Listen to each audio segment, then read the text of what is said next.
พอทนไว้หนาวใจหนาวกายปานใดเอาต้องอดทนทุกวันทุกคืนลามตื่นต้องอยู่คนเดียวอยู่ดงป่าเขียวคนเดียวใจยังสู้ทนพอเป็นหน้าที่อายน้องทหารทุกคนจะแดดหรือฝนต้องทนให้ถึงจุดหมายนี่แหละคือชีวิตทหารป้องกันผู้ป่าพาสันต้องนอนกอดปืนคนเดียวหัวมูลหินตีนมูลระเบิดสิอยู่หรือจะตายเกิดเป็นชายต้องตายสมศักดิ์ศรี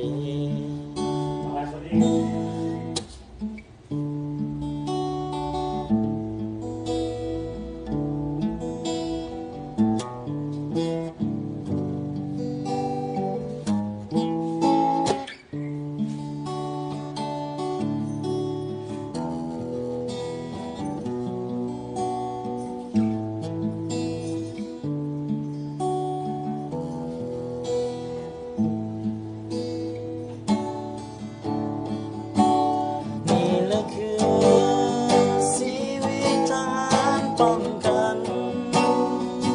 ผู้ป่าพาสันต้องนอนกอดปืนคนเดียวหัวมูลหินตีนมูลระเบิดจะอยู่หรือจะตายเกิดเป็นสายต้องตายสมศักดิ์ศรีมีบางคนที่ยังบ่เข้าใจอยู่ใดอย่างใดกินนอนอยู่คนเดียวนี่แหละคือหน้าที่ยิ่งใหญ่ที่เราทหารควรรู้ที่ต้านศัตรูต้องสู้ให้ถึงเส้นชัยนี่แหละคือ